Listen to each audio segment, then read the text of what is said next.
Well, summer's coming up, and I think it's a shame that I haven't taught people how to kill my family and then harvest their delicious juices to drink as a tasty refreshment. So today I'm going to be teaching you how to make limeade. So, couple things, some ingredients you should have before we begin. So for starters, you have a blender that you need. So this right here is I believe a 3 horsepower blender. I don't think you need something quite so powerful, but it does help.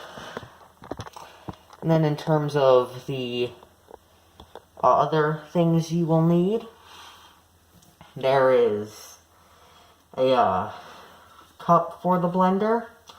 I've already filled this with water, so you also need water. Not sure why you wouldn't have that. You need sugar, and you need a lime, or several, depending on how much of this you want to make. So that's all you need. It's a pretty simple recipe, so I'll be taking you through each step. Now the first thing you want to do is de-rind the lime. You don't want any rind in yours. Since there's no real easy way of de-rinding a lime, you have to get a bit creative. I'm using a steak knife here, but maybe you want to use something different. Be careful, you might want to, you don't want to, but you might cut your fingers or something, so you don't want blood in your limeade. It generally doesn't taste very good.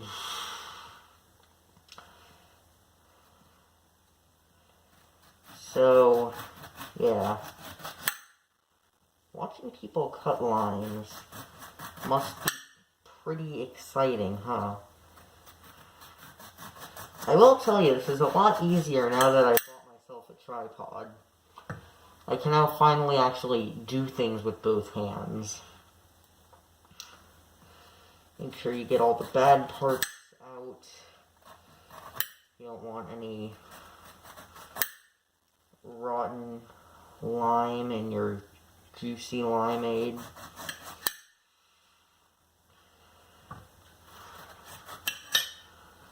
Then what I usually do from here is I cut it like this.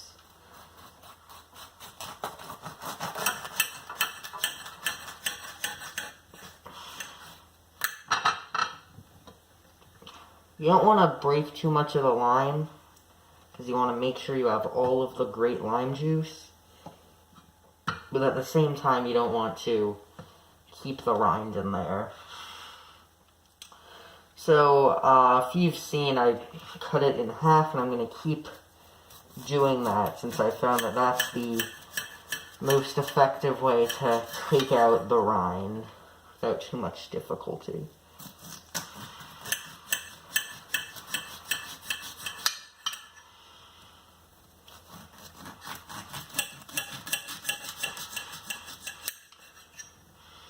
Now, I like to do, at this point, what I'll call vertical cutting.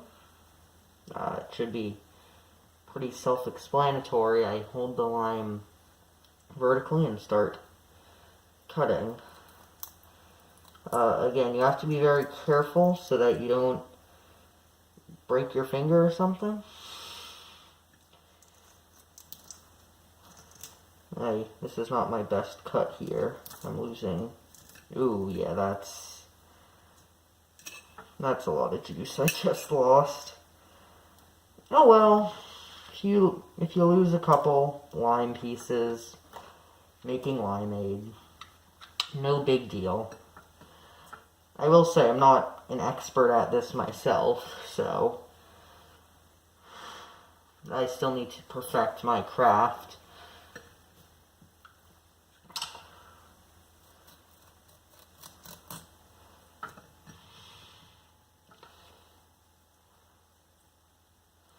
Again, a little bit of rind or lost juice in your limeade isn't the worst. Damn, it is. I mean, darn, this is a Christian YouTube channel. No swearing on my Christian LimeTube server. This is probably pretty boring for you to watch me cut limes to get the rind off.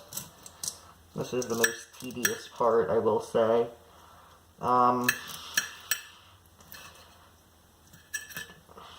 So, if you don't want to watch this, feel free to skip ahead. This isn't going to be much more than just me de-rinding a lime for the next couple of minutes.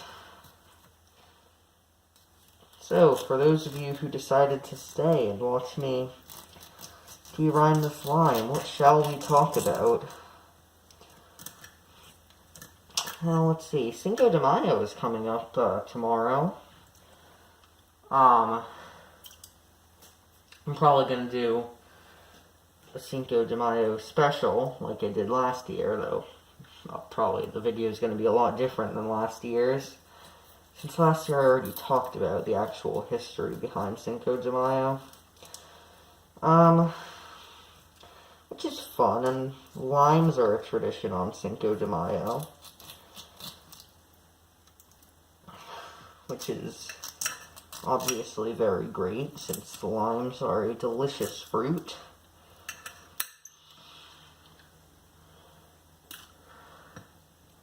And look, we got half of the rind off.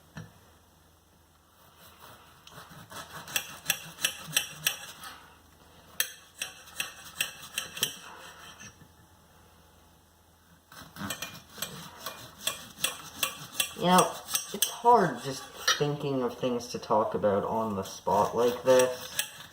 I didn't think this would take quite so much time.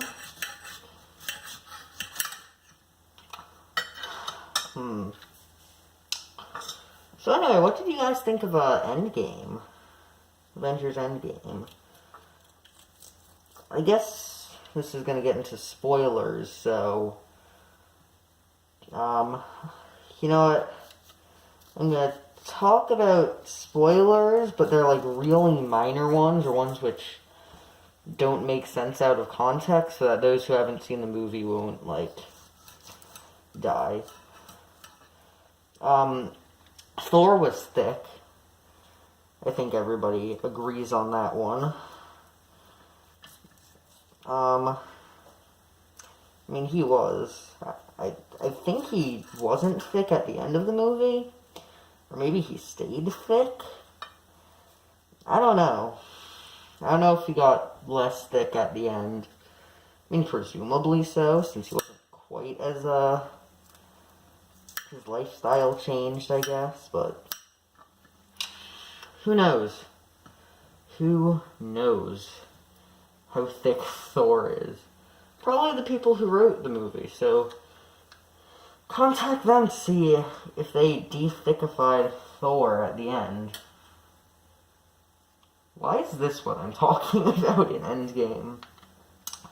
Next, Endgame memes. I counted about, when I saw the movie, I counted about 20 potential meme formats, which is quite a lot. Like when Thanos says, "I am inevitable," I feel like that's going to be a format.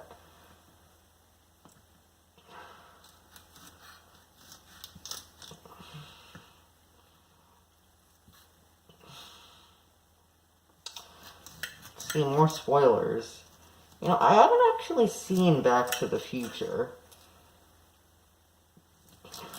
So, I'm not really sure how that works in Back to the Future. I find it a little bit weird that the people in the Marvel Universe have also, you know,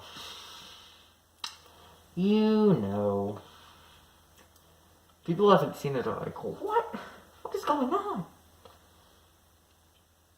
Also, Tony Stark's daughter likes cheeseburgers.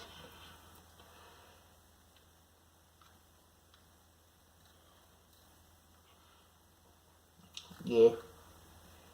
Yeah, I could spoil like the scene around the cheeseburgers, which would be important, but I'm not going to for, again, the people who haven't seen it yet.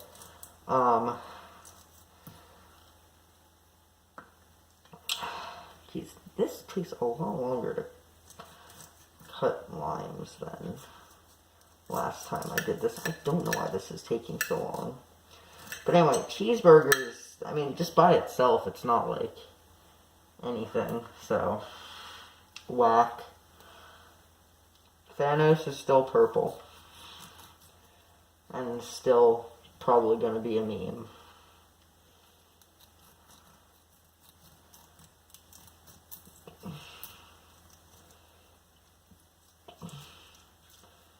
I don't know how successful or not Endgame has been financially.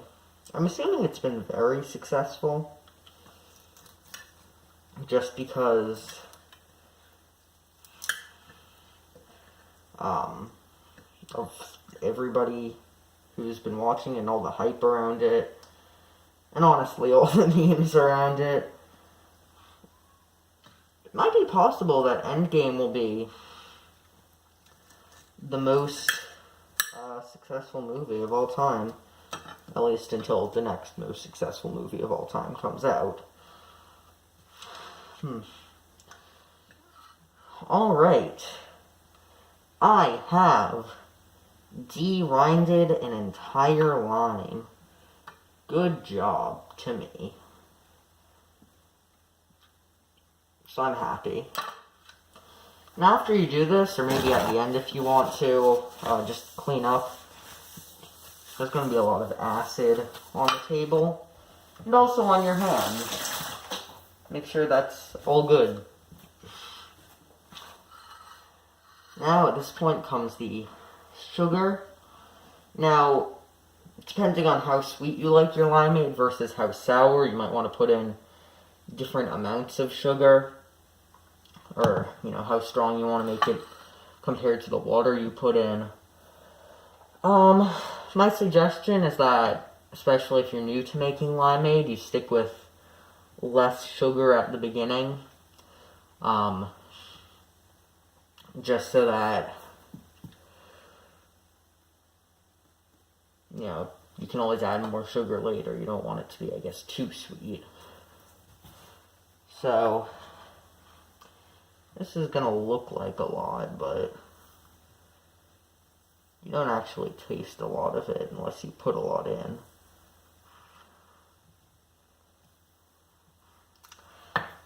Now, I'd say that should be enough sugar. Again, I can always add more later. And also, clean off your counter. You don't want mice or anything getting on your counter because of the sugar.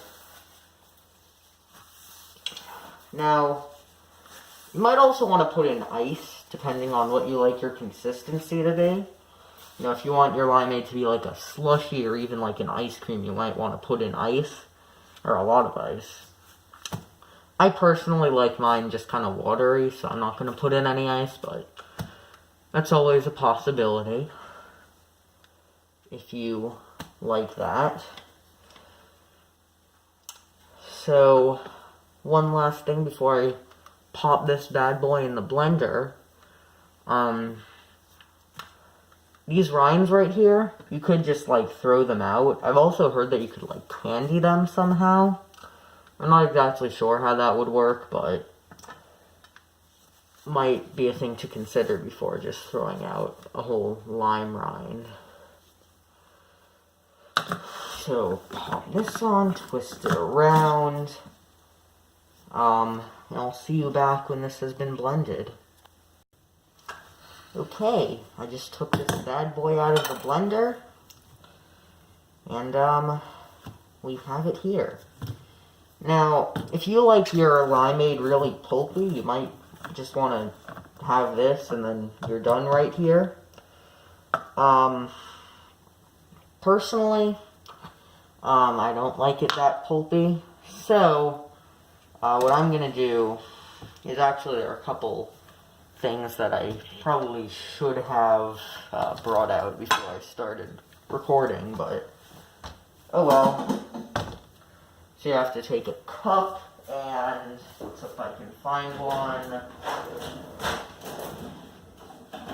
And right here, a pasta colander. Fun fact, this is Pastafarian religious headgear. If you've seen my Pastafarianism video, you'll remember that.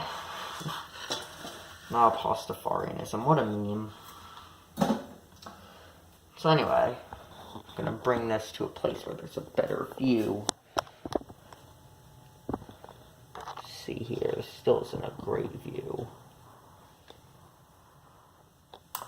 And it should be good enough. You'll see the main point, I'm guessing. So you have to put the pasta colander here, and then you take your results from the blender, the juice, and you just start. Heck. Again, don't spill all that much. It's not fun to spill your limeade. Oh, just pour it like this. Make sure that you don't spill any or spill as little as possible. If you haven't guessed, the point of this pasta colander is to take all the rinds out.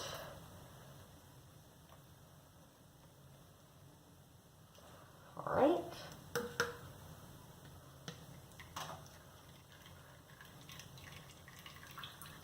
Make sure it doesn't like drip everywhere. Got all that great juice. And now, heck, spilling. But anyway, here it is. Your limeade. I didn't put this in a measuring cup for any particular reason. It was just kind of the widest thing I had around, because I didn't want the juice to spill. So, actually, let me get a better cup to show you.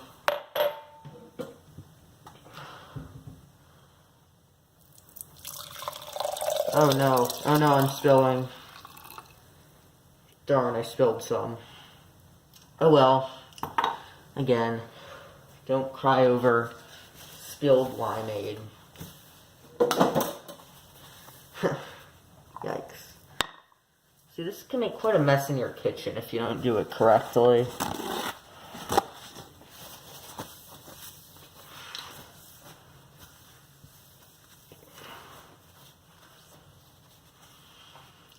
Anyway,